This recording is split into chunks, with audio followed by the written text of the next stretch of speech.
serious the fact that the bar is an indispensable partner in the noble pursuit of justice. It is vital that we continue to nurture this relationship with respect, candor, dedication to ensure that the legal profession remains a beacon of hope and justice for our nation.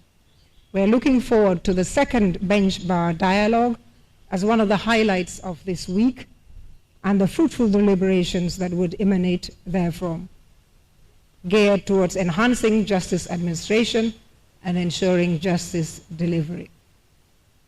We congratulate the government of the Gambia through the Honorable Chief Justice and the judiciary for hosting a successful triennial Commonwealth Magistrates and Judges Association conference in Banjul in September last year. It provided a forum for rich legal exchanges between judges and magistrates from across the entire Commonwealth on a wide range of relevant topics to improve and advance our legal systems, displaying innovation, ethics, and including innovations and ethics to our profession, among other interesting topics. It naturally afforded a great networking opportunity to share best practices among legal professionals from all countries of the Commonwealth. It was attended by members of the bar as well. Thank you for the invitation. While recognizing the big strides made by the judiciary in its quest to enhance justice delivery, challenges still remain. The perennial challenge of financial constraints faced by the judiciary must continue to be a priority of government. The courts provide the last hope for aggrieved parties to have their issues resolved. We urge government to provide the necessary resources to enable them function effectively. On the transitional justice process, government must continue to lead, must continue to support this very important process of ensuring justice and accountability. I know we harp on this all the time, but we must. Accountability for victims of the former regime. For this sends a very clear message that impunity is not an option. Otherwise, it will be hard for victims and the country to move on and out of this transition. I spoke about the Law Reform Commission last year, and I reiterate the fact that it is still not functional. Members have been nominated to it, but it's not operational. The importance of this functioning cannot be overstated, so I will not say more. There's a lot of work that awaits this commission in the revision of our laws. Just as the law evolves, its tools must move with the times. The COVID period saw the introduction of virtual court hearings, which I considered to have been a blessing in disguise. So more virtual hearings, more automated courts, the recruitment of more judicial officers to man the courts across the country is needed. Incidentally, also security must be provided for all the courts. The recent fire incident at Farafenni Magistrates Court makes it urgent to enhance security in all the courts, all court premises across the country to avoid such disasters. The Gambia Bar Association is proud of the work being done by the Attorney General and his office prosecuting the case against Myanmar. We are with them. We know that is why the Honorable Attorney General cannot be with us. We wish them all the best, and we know they will continue to do Gambia proud. Your Excellency, Justices of the Superior Courts, our constitutional journey reminds us that democracy is not self-sustaining. It requires vigilance, courage, and integrity. The Bar Association has long stood as a guardian of these principles, defending rights, promoting access to justice, and ensuring that the independence of our institutions is preserved. In doing so, we contribute not only to the legal profession, but to the peace and prosperity of our nation. I wish to reflect briefly on the importance of maintenance of the rule of law. It is vital in any democracy because it ensures fairness and equality before the law, where everyone is subject to the law. It guarantees equal treatment of all, regardless of wealth, status, or political influence.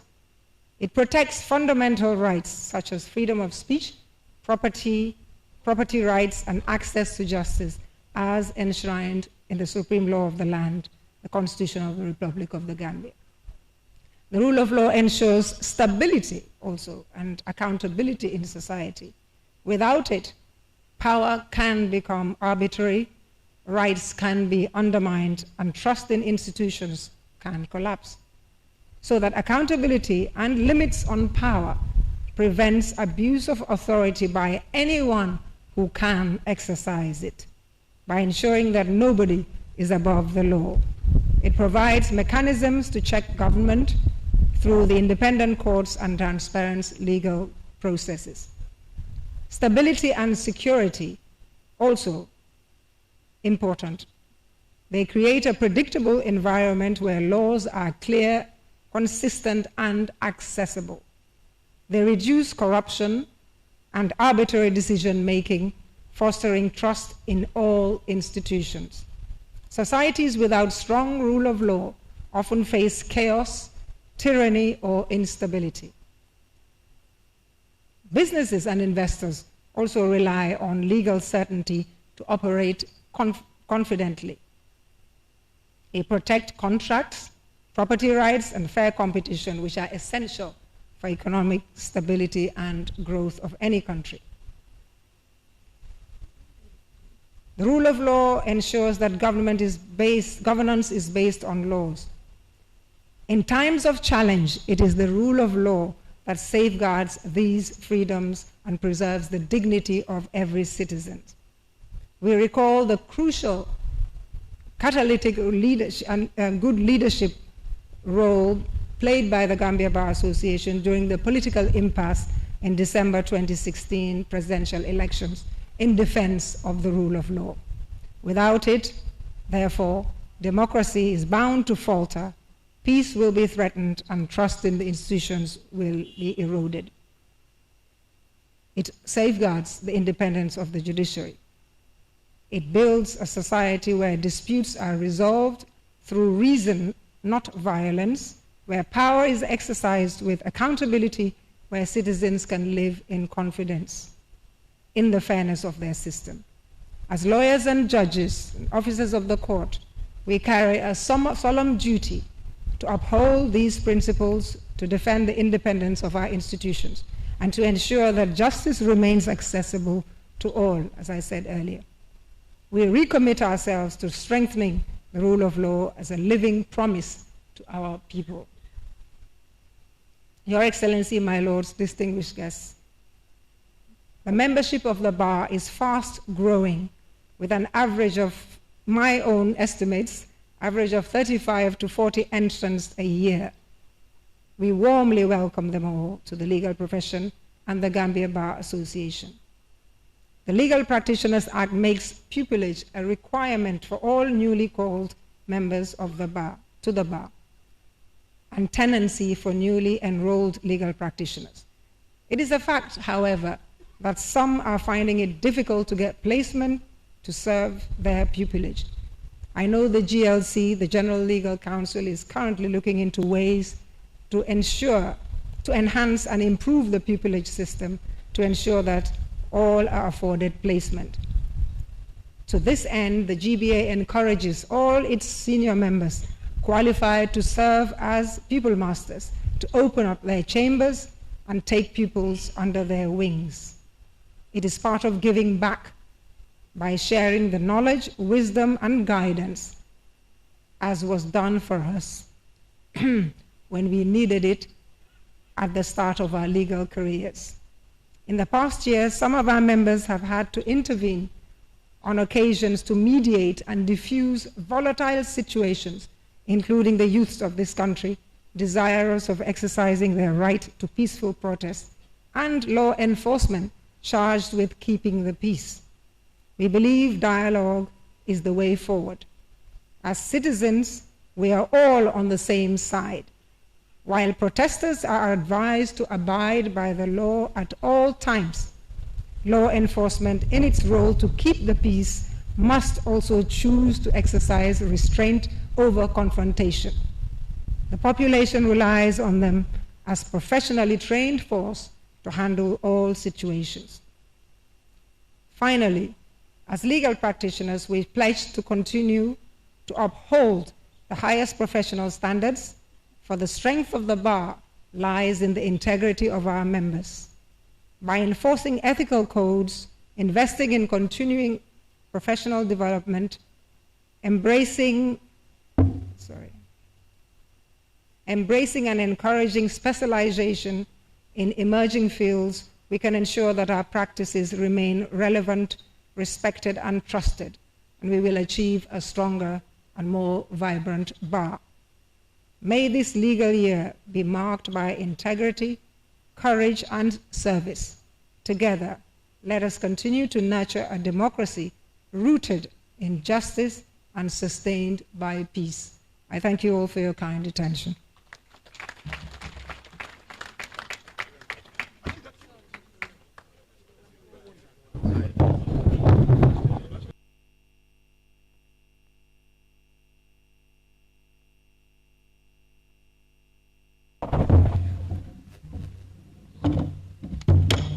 Thank you very much, Madam President of the Gambia Bar Association.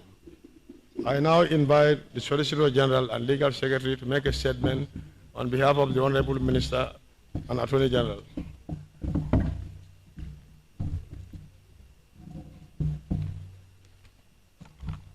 Thank you very much, Honorable JS. Your Excellency, the President of the Republic of the Gambia, Your Excellency, Mr. Adama Barrow, the Honorable Speaker of the National Assembly, my Lord, the Honorable Chief Justice Alhaji Hassan Babukar Jallow, Honorable Justices of the Superior Courts, Cabinet Ministers, Your Worships, Magistrates and Qadi, President and members of the Bar Association, President and members of district tribunals here present, service chiefs, members of staff of the Judiciary and the Ministry of Justice, members of the press, members of the Diplomatic Corps, Excellencies, ladies and gentlemen. It is an honor to address this gathering on behalf of the Honorable Attorney General and Minister of Justice, the Honorable Dauda Jallow, as we commence the legal year 2026. As is widely known, the Honorable Attorney General, the Honorable Dauda Jallow, is currently before the International Court of Justice, where he's leading the Gambia's case against Myanmar, advocating for justice on behalf of the Rohingya community. Hence his inability to be present with us this morning. Excellencies, ladies and gentlemen, this occasion affords the Ministry of Justice the opportunity to present an account of its work over the past year, to outline ongoing institutional reforms, and reaffirm our commitment to the effective administration of justice in accordance with the Constitution and the laws of the Gambia. As the Attorney General and Minister of Justice, I would like to thank His Excellency, the President of the Republic, for gracing this occasion today. Your Excellency's attendance has now become an established custom, demonstrating Your Excellency's commitment to the preservation of the rule of law, as well as the status and fabric of the judiciary. Since his swearing in as Chief Justice in February of 2017, at a very critical period in the history of this country, the Honorable Chief Justice Hassan Babukar Jallow has served with distinction and excellence. He has over the years strengthened the judiciary, transforming it into a very strong pillar of our democracy. He has indeed been a guiding light for the nation. It is fitting on an occasion like this to give an overview of our work at the ministry. In the area of criminal justice administration, during the period January to December 2025, the Office of the Director of Public Prosecutions continued to discharge its statutory mandate under the Criminal Procedure Code and other enabling legislation. Over 100 legal advices were issued in respect of case files submitted by the Gambia Police Force, the Drug Law Enforcement Agency, and the National Agency Against Trafficking in Persons. These efforts reflect the ministry's continued commitment to ensuring that prosecutorial decisions are grounded in law, evidence, and due process. The Civil Litigation and International Law Department recorded substantial activity during 2025, and as of January 2026, a total of 206 civil matters were pending before various courts, with land-related disputes constituting the majority. In furtherance of the government's policy objective to strengthen corporate governance and regulatory compliance, the Registrar of Companies has initiated a comprehensive cleansing of the company's registry pursuant to the Companies Act. Public notices have been issued to defaulting entities, requiring them to regularize their findings or face administrative sanctions, including possible striking off from the registry. This exercise is essential to enhancing the integrity of the corporate regulatory framework and ensuring that the register reflects accurate, up-to-date, and legally compliant information. The Alternative Dispute Resolution Secretariat recorded its highest performance to date. It registered 158 cases, over 80% of which were resolved. The Secretariat also conducted a validation of a 5-year strategic and communications plan and expanded public engagement through enhanced visibility and outreach. These achievements demonstrate the growing relevance of ADR mechanisms in reducing court congestion and promoting amicable settlement of disputes.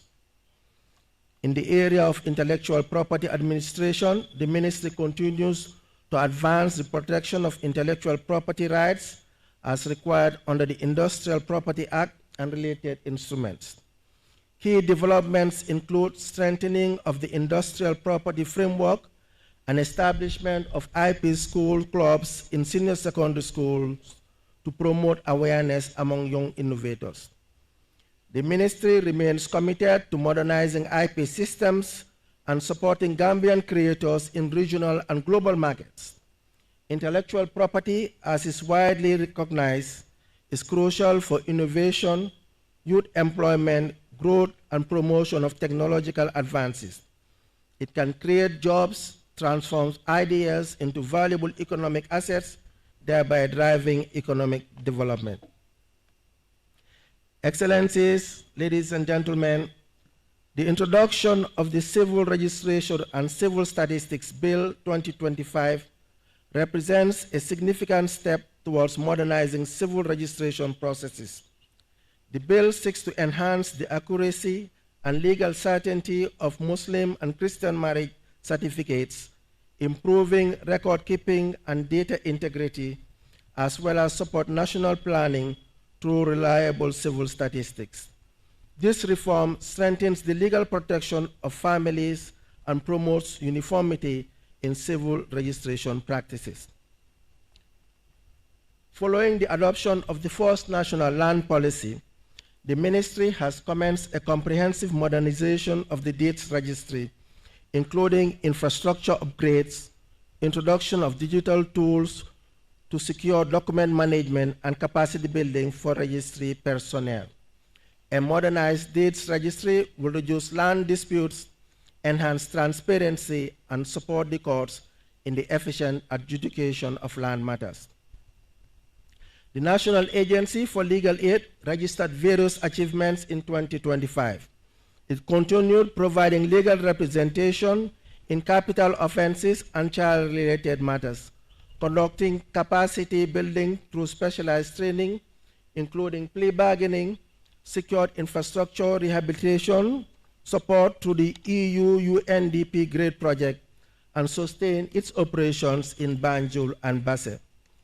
While the agency does face challenges like inadequate funding and an ever-increasing demand for its services, it has continued to dispatch its statutory mandate with commendable dedication, notwithstanding these constraints. The ministry is currently negotiating with LexisNexis of South Africa for the publication of the laws of the Gambia in 2026. This publication would update and consolidate the laws of the Gambia. This would give us the opportunity to see all the laws of the Gambia as at 2025 published in a new set of volumes. LexisNexis has demonstrated capacity and can provide historic continuity to undertake such a project of this magnitude for the Gambia, given the fact that it did so in 2009, when we last published the laws of the Gambia. LexisNexis is uniquely positioned in the continent and has an unparalleled record of consolidating and publishing national laws, and has done so for countries such as Botswana, Eswatini, Ghana, Kenya, Mauritius, just to name a few. Your Excellencies, my Lord, Honorable Chief Justice, you would recall that the Reparations Commission was established by an Act of Parliament in 2023 and became operational in 2025 to implement the TRRC recommendations on reparations. His Excellency's statement at the swearing-in ceremony of the commissioners that there will be annual budgetary allocation to the reparations fund underscores the commitment of the government to put victims at the center of the transitional justice policy, with a view to restoring their dignity and rebuilding their lives. The Commission has begun its work in earnest, and following a series of consultations with stakeholders and after careful review, it has resolved to adopt a phased payment approach. The first phase of the payments has now commenced and will be made to a total of 83 victims who suffered violations between 1994 and 1996. I would like Madam President of the Bar Association to take note of that. With respect to the Transitional Justice Program and the implementation of the TRRC recommendations, we continue to work with the National Human Rights Commission, which is charged with the responsibility of monitoring our compliance with the recommendations. Substantial achievements have been made in terms of the number of activities that have been identified for completion before December 2027. However, global shifts in external funding have severely affected the progress of the implementation process. In the area of case management, the ministry is currently working with 48, a local IT company, to develop a case management system for its criminal and civil divisions.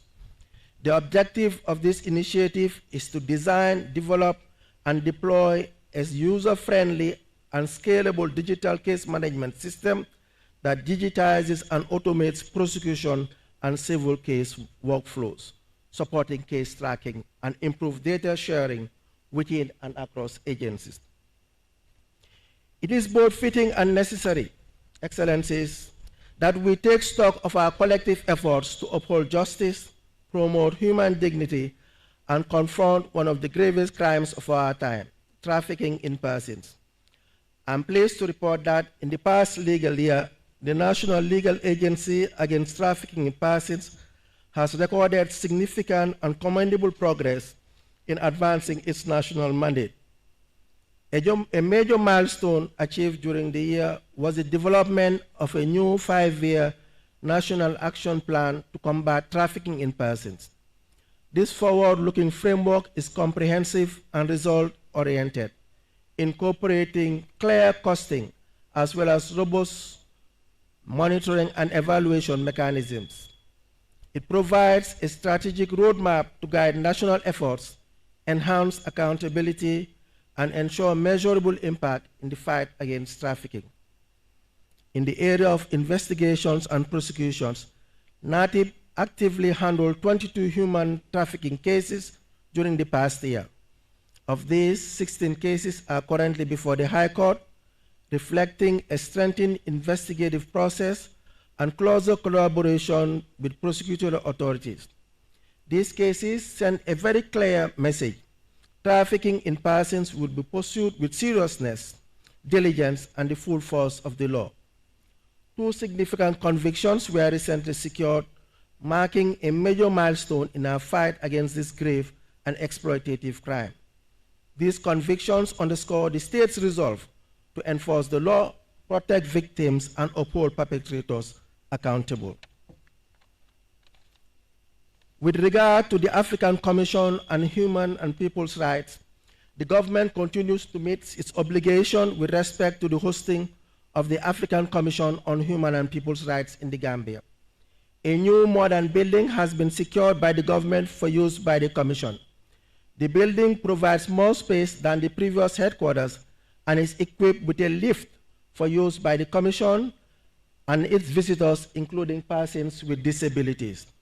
The Commission will very soon move to its new headquarters, and I want to take this opportunity to make it loud and clear that the Commission is here to stay, and we will do everything possible within our limited resources to ensure a smooth functioning, fit-for-purpose Human Rights Commission for the African continent. Your Excellencies, my Lords, Honorable Speaker, in the light of the forthcoming electoral process, the public is urged not to refrain from hate speech or any conduct that has the tendency to inflame tensions. Such conduct is prohibited under existing law, in particular Section 58 of the Criminal Offences Act, which provides for incitement to violence and hate speech. Individuals are reminded that such conduct is not beyond the reach of the law. Hate speech affects the dignity and human rights of groups and individuals targeted. History has also taught us that hate speech has been used as a tool to mobilize groups against each other, to start wars, conflict, and even genocide.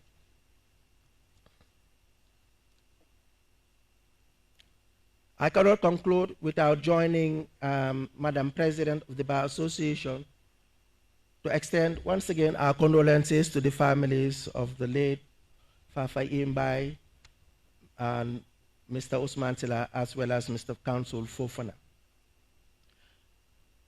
We recognize and acknowledge the immense contributions made by these legal giants to the legal development of this country. We pray that their souls will continue to rest in peace and the Almighty would grant consolation to the families they left behind. Your Excellency, my Lords, distinguished colleagues, ladies and gentlemen, as we commence the legal year, the Ministry of Justice reiterates its commitment to strengthening the rule of law, enhancing access to justice, and ensuring that all justice sector institutions operate in accordance with constitutional and statutory mandates. We look forward to continued collaboration with the judiciary, the bar, law enforcement agencies, and our development partners as we work collectively to advance justice delivery in the Gambia. I wish the judiciary and all justice sector stakeholders a productive and successful legal year 2026. I thank you all for your kind attention. Thank you.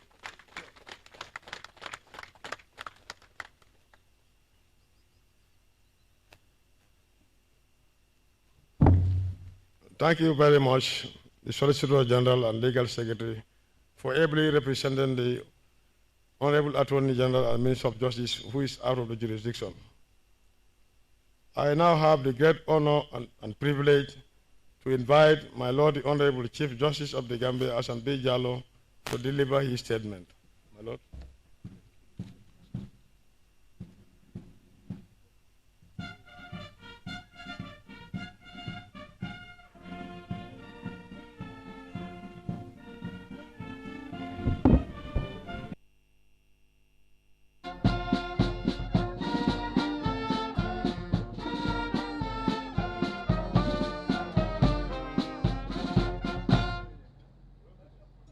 Excellency, President of the Republic, Mr. Adam Barrow, Honorable Speaker of the National Assembly, Honorable Judges of the Superior Courts, Learned Solicitor General, ably representing the Honorable Attorney General and Minister of Justice, Honorable Ministers, Mayor of the City of Banjul, Your Worships, Magistrates and Cadis, Excellencies, members of the Diplomatic Corps, President and members of the Gambia Bar, regional governors, President Seifolu, and members of the district tribunals, venerable religious leaders, members of staff of the judiciary and of the Attorney General's chambers, distinguished guests, I am honored on behalf of the judiciary and indeed on behalf of the entire legal fraternity to once again warmly welcome Your Excellency, Mr. Adam Barrow,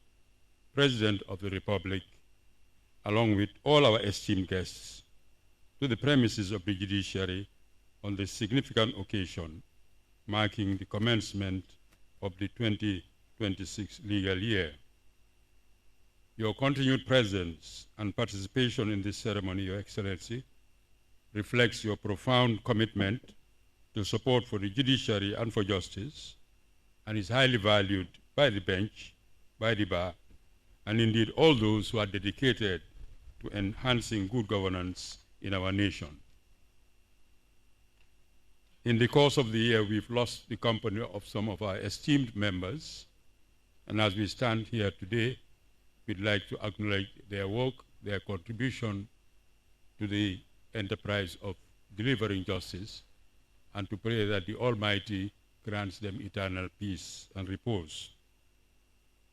I would like to express my deep appreciation to the Legal Year Committee, which brings together members, representatives from the judiciary, the Attorney General's chambers and the Ministry of Justice, as well as the private bar, under the leadership of the indeed indefatigable Honorable Justice Ibrahim Ajaite, for the organization of the activities marking the opening of this year. Several events are planned in the course of the year, as you may have seen from the program, to commemorate the commencement of this year. A bench bar dialogue will provide a forum for the two critical stakeholders in the administration of justice to explore ways to alleviate or eliminate the obstacles to the efficient administration of justice, and also to foster greater bench bar collaboration. The training of judges will also feature in the program on the draft civil procedure rules of the High Court. Pursuant to the decision of the Chief Justice to commission a review and propose improvements to the current system of land adjudication, the committee in charge, under the leadership of the Honorable Justice Mahoney, Justice of Appeal, will hold a consultative meeting with regional governors, with the presidents, Seifolu, and members of the district tribunals on this matter in order to sound out their views. Let me say how much we cherish and we acknowledge the work of the district tribunals, an important, very, very important part of our legal system, and for their contribution to the administration of justice in this country. A separate training programs on the draft High Court rules will also be organized for the legal practitioners as well as the registry and court staff during the Easter vacation, as they all play a key role in the implementation of these rules. In the course of the 2025 legal year, the courts and respective judicial officers and support staff continue to focus on the core mandate of the judiciary. That is to say, the hearing, determination, and disposal of cases. This task was and is always and will be a formidable one, given the complexity of the judicial process, the challenges posed by the increases in the case workload, the backlog created by the loss or the departure of members of the judiciary, and other challenges of the working environment. Nonetheless, I'm pleased to report that overall, the courts rose to the challenge reasonably well, and I believe acquitted themselves reasonably well. The 2025 legal year opened with 6,654 cases pending as at the 1st of January 2025 before the trial courts, that is to say, the Qadi courts, the magistrates courts, and the High Court. This does not include the cases before the appellate courts, nor does it include the cases before the district tribunals, which are a very, very significant number. So we started off with 6,654 cases. And in the course of the year 2025, a total of 9,942 additional cases were filed before these courts,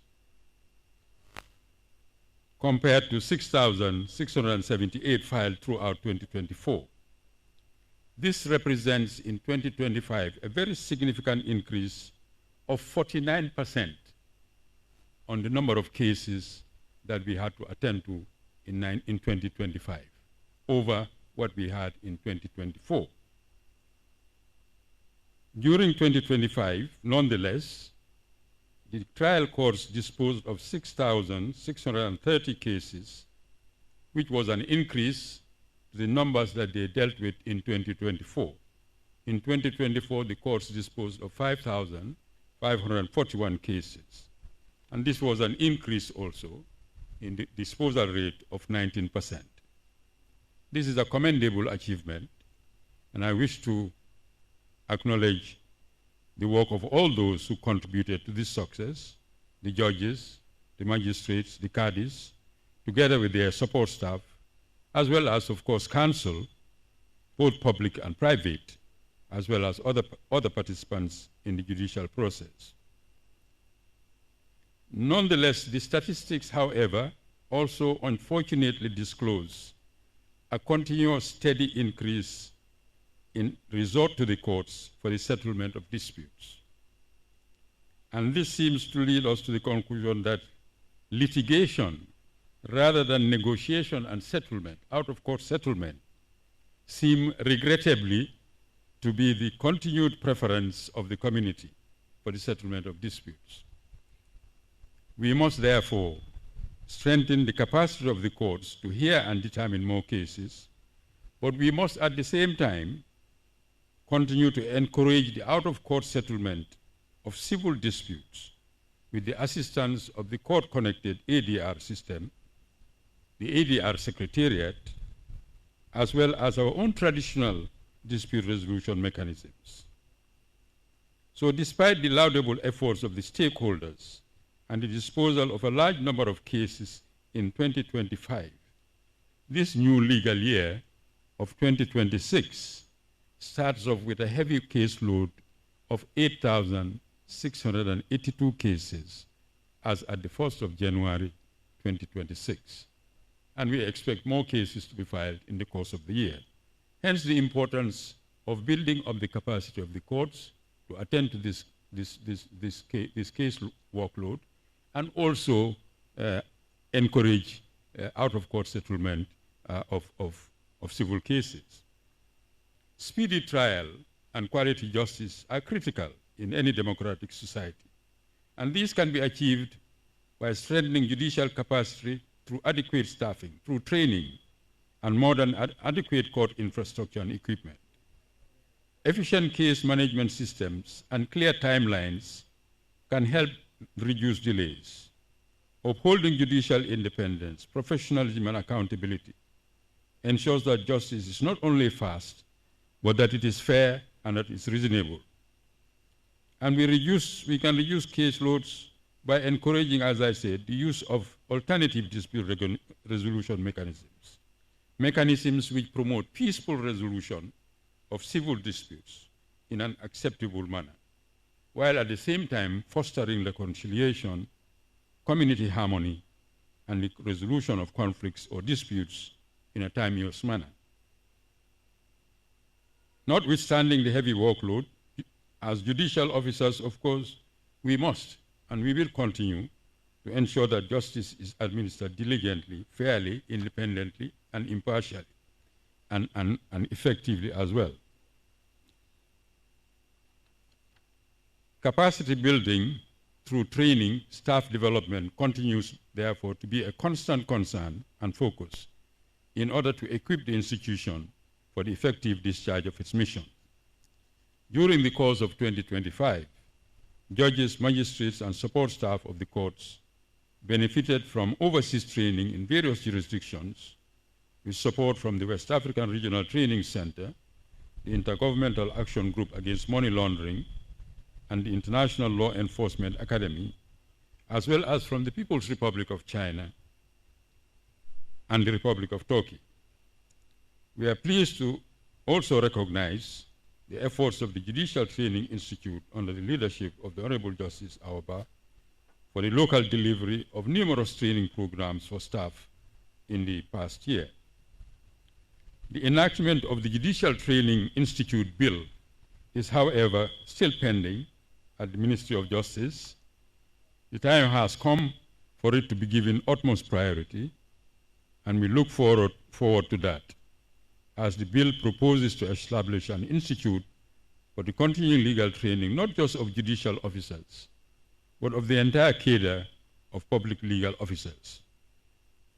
Capacity building is crucial for efficiency of both judicial and support staff, and it will continue to be a priority in the course of 2026. The judiciary continued to undertake strategic initiatives to guide its operations and development. On 18 December 2025, it organized a workshop for consideration of the extension of the Judiciary Strategic Plan. The extension of the plan, 5-year plan, launched in 2021 by Your Excellency, the President, is both timely and necessary in order to consolidate ongoing reforms and to attend to as yet pending areas within the judiciary. We express our sincere appreciation to the government of the Gambia, to the UNDP, the EU, the United Kingdom, the People's Republic of China, Turkey, and other development partners for their continued technical and financial support for the implementation of key reform initiatives under the plan. But following an extensive review of the plan, it was noted that some of the plan's activities have been undertaken and attained, but much more remains to be implemented. And as a result, the judiciary has decided that the plan, which should have come to an end at December 2025, should have its life extended by a further 2 years to the end of 2027 in tandem with the National Development Plan. Setbacks in the Constitution review and replacement process also impacted negatively on the attainment of the plan objectives, particularly with regard to the restructuring of the judiciary and the full integration of the Islamic Qadi courts as well as the district tribunals into the justice system.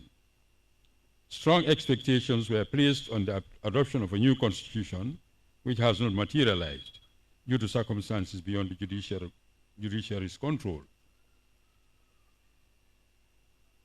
It is imperative, with the failure of both drafts, it is imperative that these structural judicial reforms, on which there is general consensus, should now be legislated independently of the making of a new constitution. They should instead be enacted by an amendment, either an amendment of the current 1997 Constitution or by the enactment of some other legislation. Policy decisions also by some major donors impacted negatively on the execution of the plan, as we are all aware. And it is necessary always to remind ourselves, and perhaps the government as well, that the government bears primary responsibility for funding or securing funding from partners for the execution of the development plan. A major objective of the plan, that is the development of court infrastructure countrywide in order to facilitate the right of access to justice, has benefited from very limited financial support. Only the Bundung Court Complex, housing a high court, magistrates court and Kadi courts was constructed, the whole of the North Bank continues to remain without any permanent court structure. And the infrastructure in the West Coast region, where with the largest cases, needs to be enhanced with additional new structures. We urge all concerned, including the government, to allocate and release greater resources to fully attain not generally the goals of the plan, but particularly the infrastructure component of it, because this can impact very, very positively on access to justice. And here we continue to appeal for the collaboration and support of not just the executive, but the National Assembly as well, as they are both crucial in this respect. Your Excellency and distinguished guests, when we last assembled here on 9 February 2025, I indicated that the judiciary was looking forward to the equipping of our court records preparation unit with equipment and other facilities with the assistance of the Turkish Cooperation and Coordination Agency, TICA. I am pleased to report that TICA has indeed provided the same, as a result of which the unit is now operational in the Bundung Court Complex. The establishment and operation of this unit is important, as it ensures the expedited preparation of court records, which positively impacts on the progress of cases on appeal. Your Excellency, distinguished guests, the Special Criminal Division of the High Court has been strengthened and now comprises 4 judges. The Criminal Division, as you may be aware, hears cases emanating from the TRRC, as well as other serious crimes referred to it by the Chief Justice. And to date, the superior courts have had and determined 3 cases involving the state versus Yankuba Toure. The courts have also had and determined the case of the state versus Yankuba Baji and 8 others, which largely stemmed from the proceedings of the TRRC. And furthermore, in November last year, Sana Manyang, another individual recommended by the TRRC for prosecution, was arraigned before the High Court Special Division on charges including murder and other serious crimes. The judiciary is well equipped to receive any such new cases and looks forward to receiving them indeed for hearing and determination.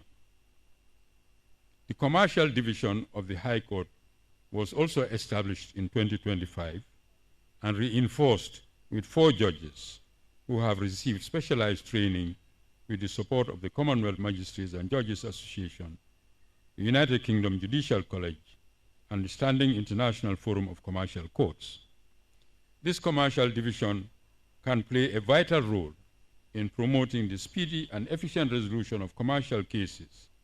And that is important not just for justice, but it's important for our investment climate and generally for the Gambia's economy. We wish to record our appreciation for the assistance of the Judicial College and the CMJA for their support. Currently, a court users committee is now in the process of being created in order to secure the support of important local stakeholders for the optimum functioning of the specialized court. Some 2 months ago also, the strength of the subordinate courts was enhanced with the recruitment by the Judicial Service Commission of 4 new magistrates of the first class who, following an induction training by the Judicial Training Institute, have been deployed to various magistrates' courts across the country. Their appointment and deployment has filled some serious capacity gaps in these courts. In addition, the Commission has also appointed 6 legal officers of the judiciary as what we call hurricane magistrates, but they are first-class magistrates who are tasked with the responsibility to write and deliver long-pending judgments and to hear and determine part-hard cases before magistrates who are no longer with the judiciary. I am pleased to report that this initiative has been a great success in clearing this particular backlog of cases in the Magistrates' Court. Between them, the first 4 hurricane magistrates cleared within the 6 months of their appointment last year some 82 cases. Our great appreciation to them and also to the 2 new appointees who have joined them. The capacity of the High Court bench will also be enhanced through the recruitment of more local judges. The JSC, the Judicial Service Commission, is currently assessing candidates for recruitment. Recommendations also have been submitted by the JSC for the filling of the existing vacancies in the Supreme Court with the appointment of local judges. These 2 initiatives, when they reach conclusion, will see to the strengthening of the superior courts with more judicial officers. And the judiciary in October last year was also enhanced with the promotion of former senior magistrate Ben Fall to the position of Master and Registrar of the High Court. We seized the opportunity to welcome the Master to the senior management of the judiciary. Your Excellency, distinguished guests, the new High Court rules were adopted as planned at a validation workshop in 2025. The rules will come into force this year after promulgation by the Rules Committee. The new rules, which will replace those in force since 1928, provide an improved framework for reducing undue delays and promoting the more expeditious disposal of civil cases in the High Court. We look forward to extending similar reviews and reform this year to the rules governing practice and procedure in the subordinate courts.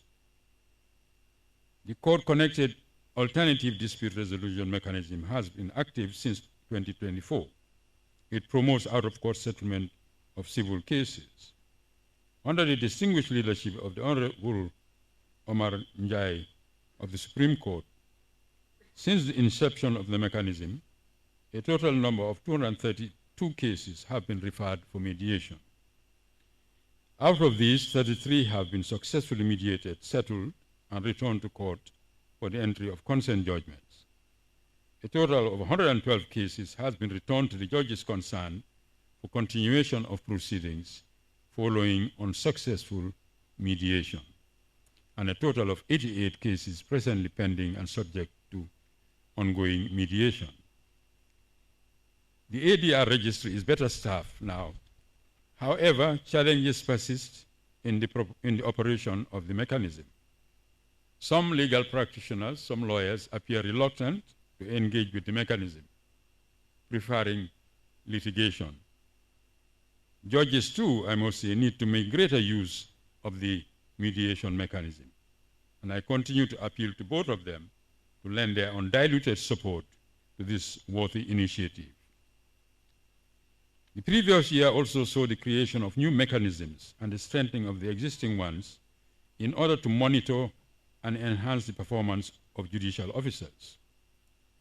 In March 2025, pursuant to Direction Number 1 of 2025 issued by the Chief Justice under Section 1431 of the Constitution, the High Court Monitoring and Supervisory Committee was established and mandated to monitor, supervise High Court proceedings, and evaluate judges' performance, including the quality and timeliness of decisions and court management practices. The committee chaired by the Honorable Justice Njai is now fully operational. Its work is essential in promoting efficiency, accountability, transparency, and the timely delivery of justice by the High Court. With the establishment of this committee, joining the already existing Subordinate Courts Monitoring Committee, presided over by the Honorable Justice Silla, the Kadi Courts Monitoring Committee under Honorable Kadi Seka, and the Judiciary Prisons Visiting Committee under the Honorable Justice Saho Sise, all the tried courts in the judiciary are now subject to some mechanism of close monitoring and supervision in their case management. The institutional regulatory framework for the judiciary has also been the focus of much attention in the course of the past year. The Judiciary Regulatory Committee, chaired by the Honorable Justice Wright, is to be commended for finalizing and submitting the schemes of service for all cadres of staff within the judiciary, the Employee Handbook, the Human Resources Handbook, the KPI templates, and human resources forms. And we plan to have all these documents come into effect this year. As part of ongoing reforms, the judiciary is also in the process of establishing a comprehensive evaluation and appraisal system for all judicial officers as part of efforts to strengthen accountability, professionalism, and performance. A committee has been constituted to spearhead this initiative, chaired by the Honorable Justice Jallo of the Supreme Court.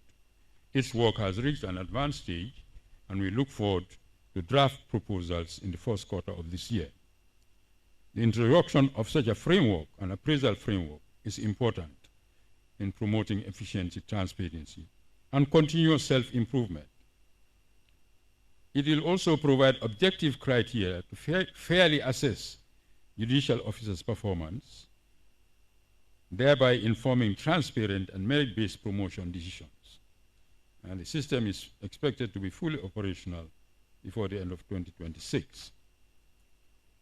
And eventually, annual performance evaluation systems will be established for all staff within the judiciary.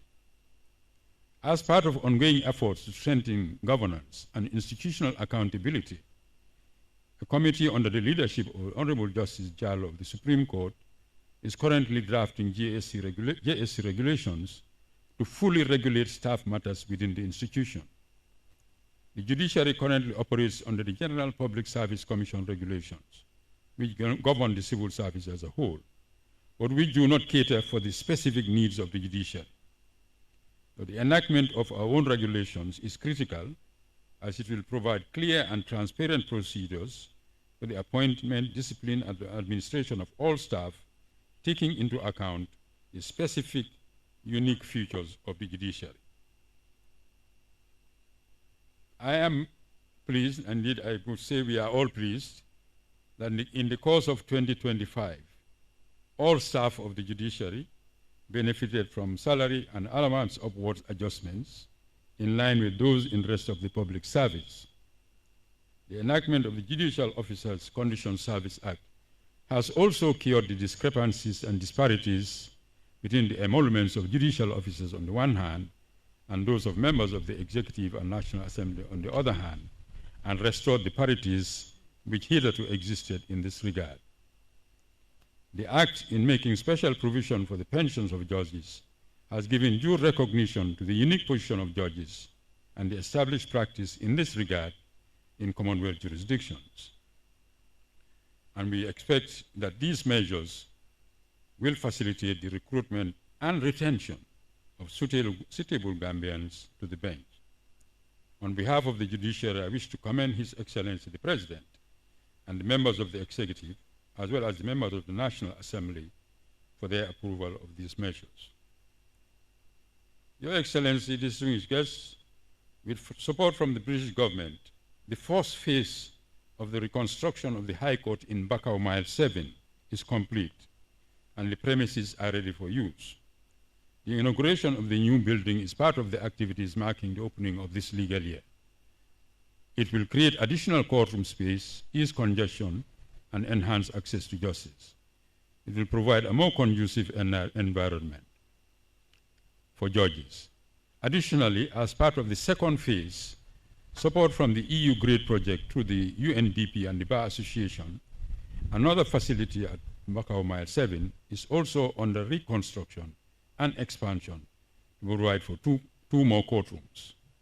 Both structures have been earmarked for use by the Special Criminal Division of the High Court, which is mandated to hear and adjudicate inter alia TRC-related cases.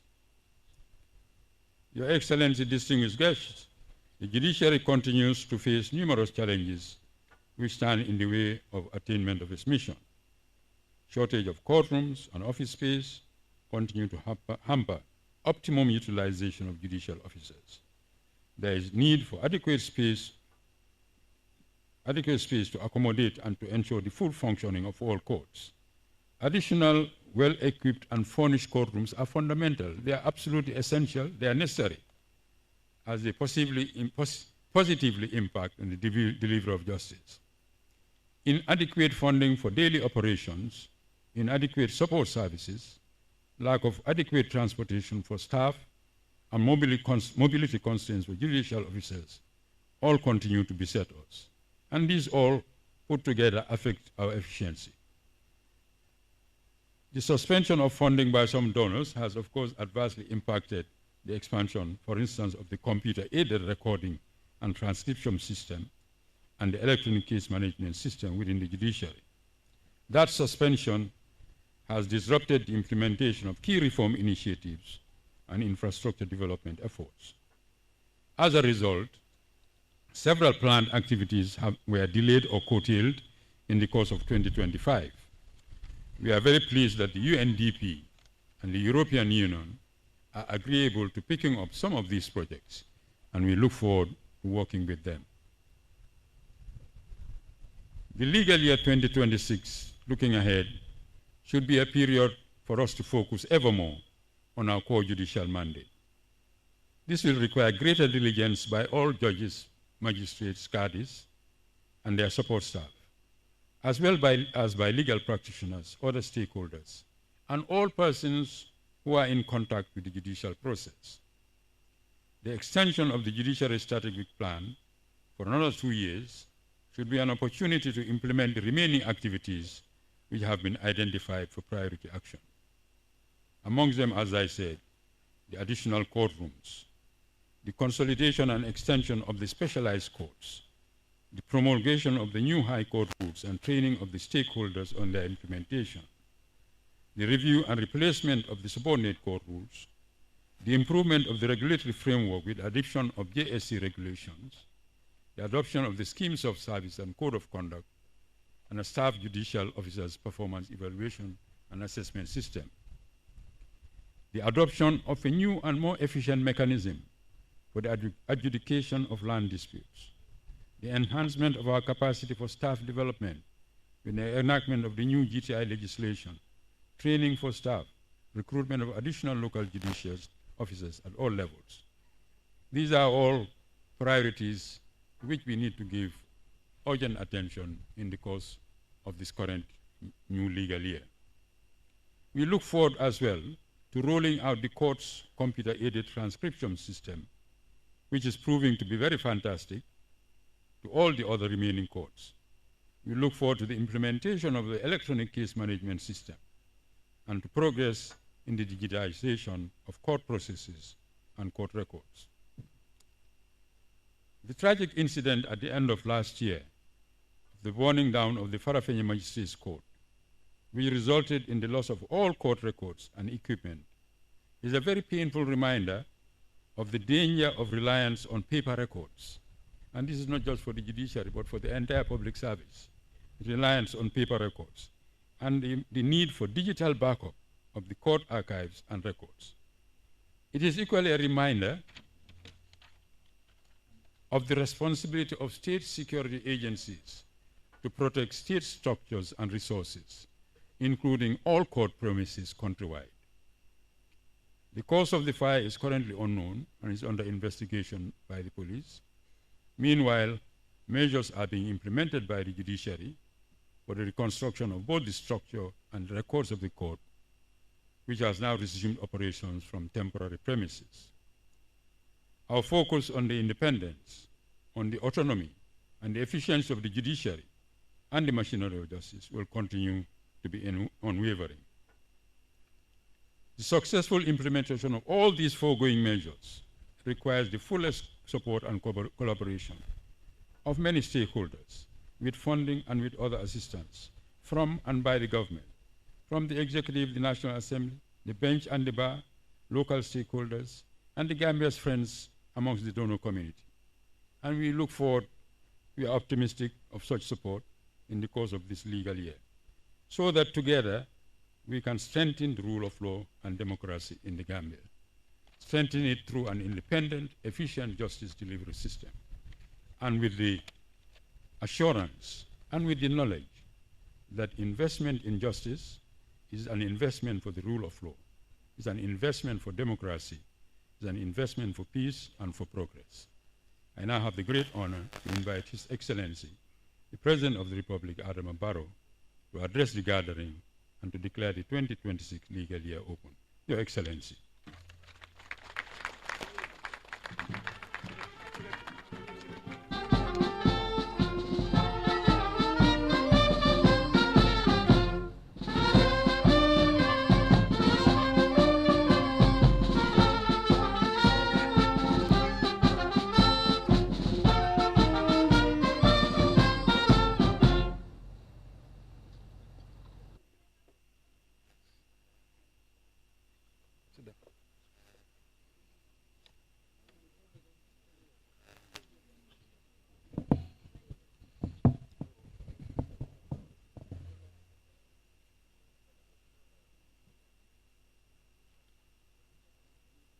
My Lord the Chief Justice,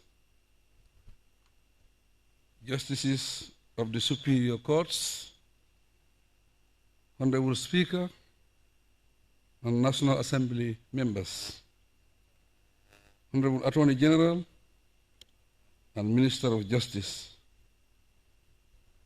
Honorable Cabinet Ministers,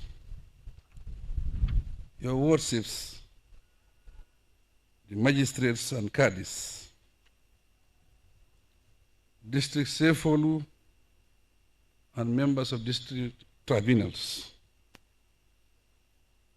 President and members of the Gambia Bar Association, members of the Diplomatic and Consular Corps, staff of the Ministry of Justice and the Judiciary, distinguished ladies and gentlemen. It is my honor to preside over the opening of the 2026 legal year.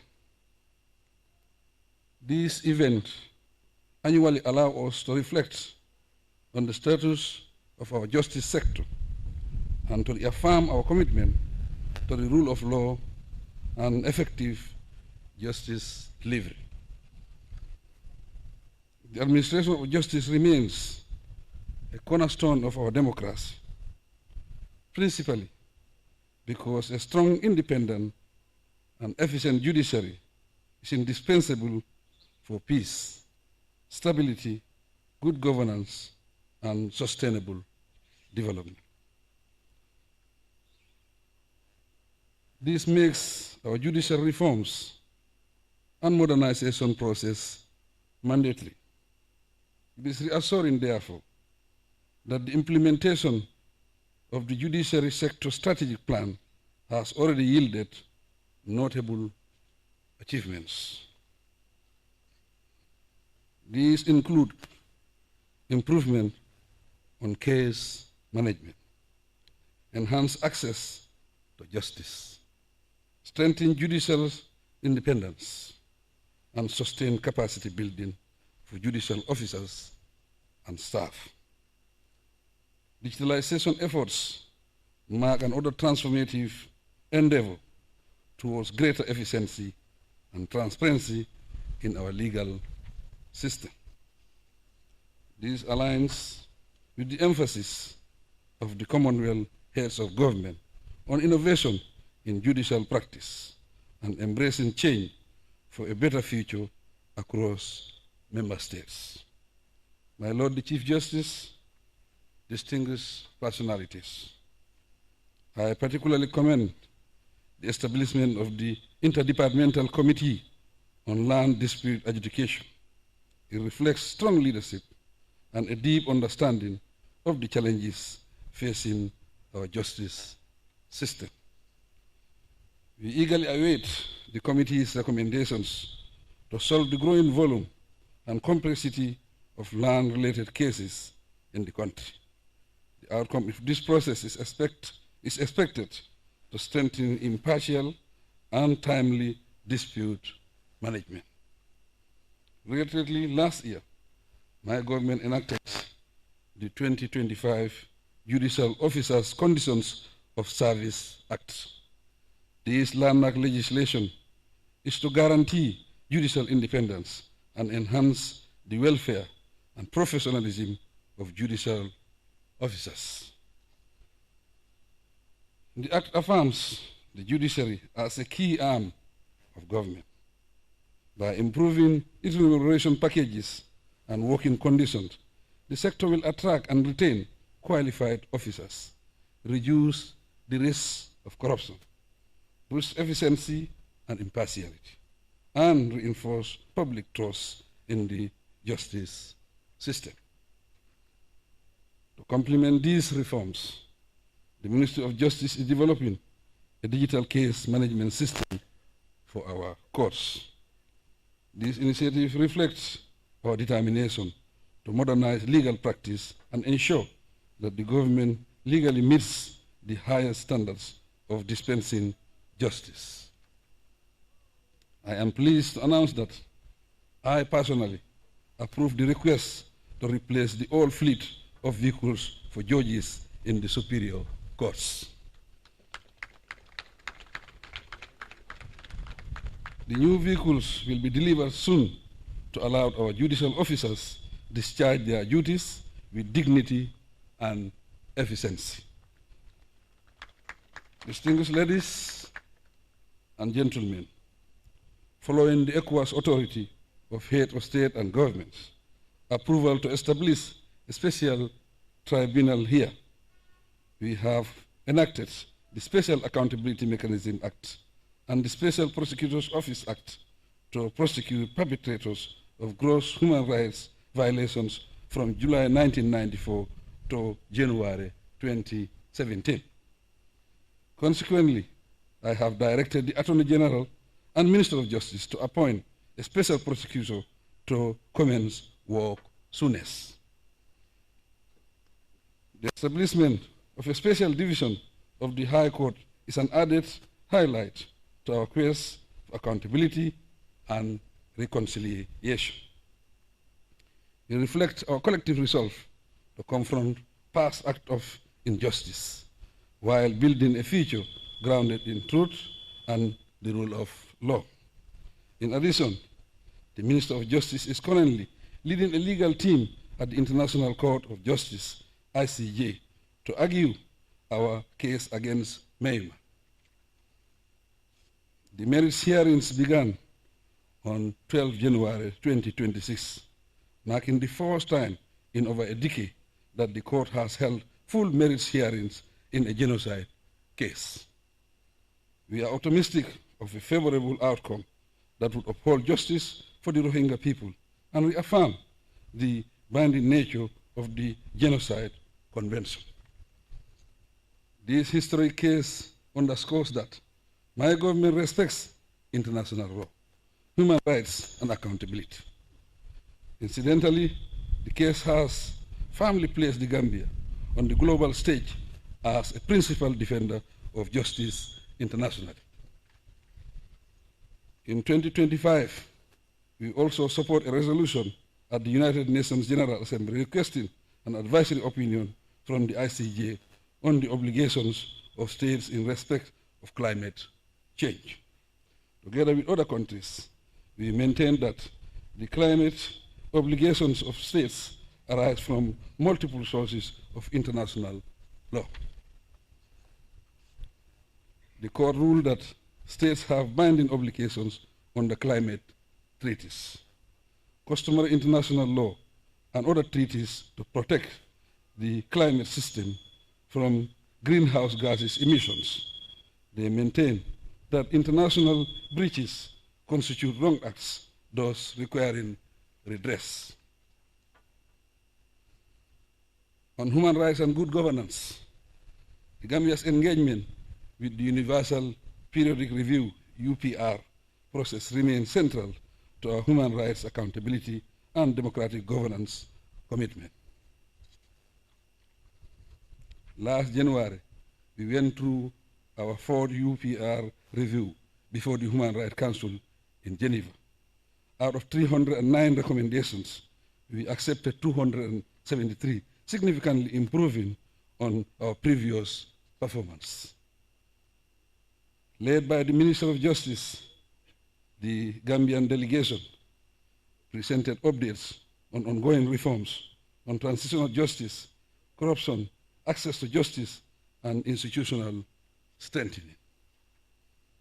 We acknowledge our reporting obligation to the UPR, but recognize the process as a mechanism to improve the lives of our people. We remain committed, therefore, to acting on accepted recommendations and working closely with the National Human Rights Commission, civil society organizations, and our international partners. Esteemed personalities, ladies and gentlemen, like other concerned citizens, my government is strongly opposed to corruption.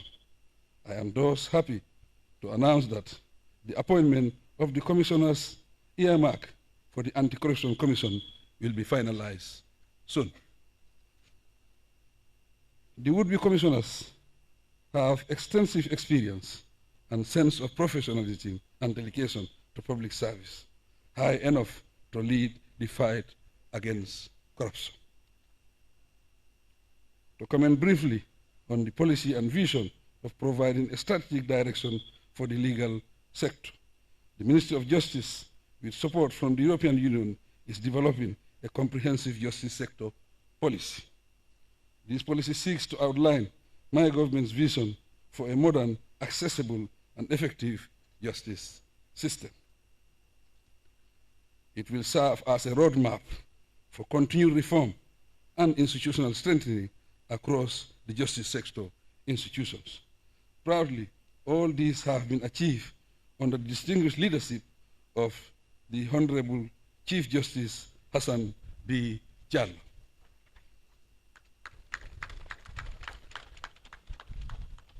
His service to the nation is one of distinction, marked by a visionary stewardship of our judicial institutions and a strict devotion to judicial independence and the rule of law. Under his inspiring guidance, the judiciary has implemented groundbreaking reforms that have strengthened access to justice, enhanced institutional capacity, and advanced the professional standing of our judicial officers. The Honorable Chief Justice has already earned himself a reputable legacy of integrity, wisdom, and progressive leadership that will impact our justice sector for ages. As we open the 2026 legal year, let us renew our shared commitment to justice and honest service to the people, strengthen the rule of law, protect the rights of all, and build a justice system that inspires confidence, promotes equity, and upholds the highest ideals of our republic. To conclude, be assured that my government will remain supportive of the legal sector institutions for the fulfillment of their constitutional mandate. I wish you all a productive and successful legal year.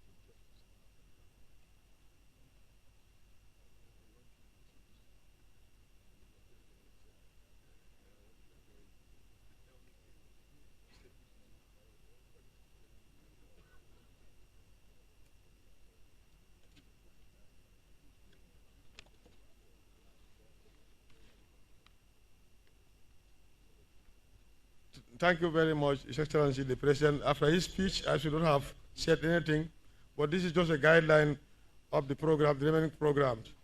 After the speech of the President of the Republic, His Excellency the President should meet the governors, President, and members of the district tribunals and have an official photo with them, this side.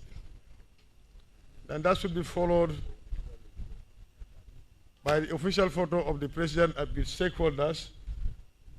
And finally, His Excellency the President met the staff of the Judiciary, Minister of Justice, the staff of the Judiciary and staff of the Attorney General's Chambers and Minister of Justice from the official photo.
Jambarga. Yo, bro.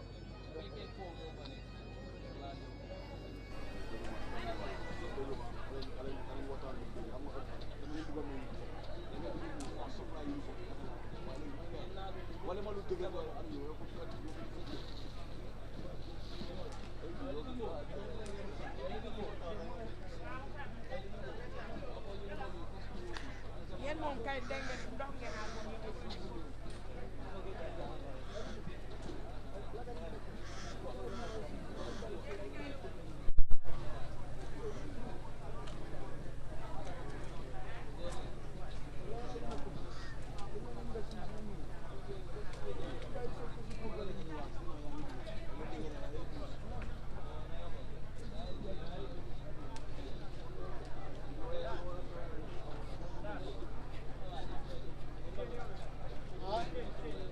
Seni. Seni. Gitme seni. Seni.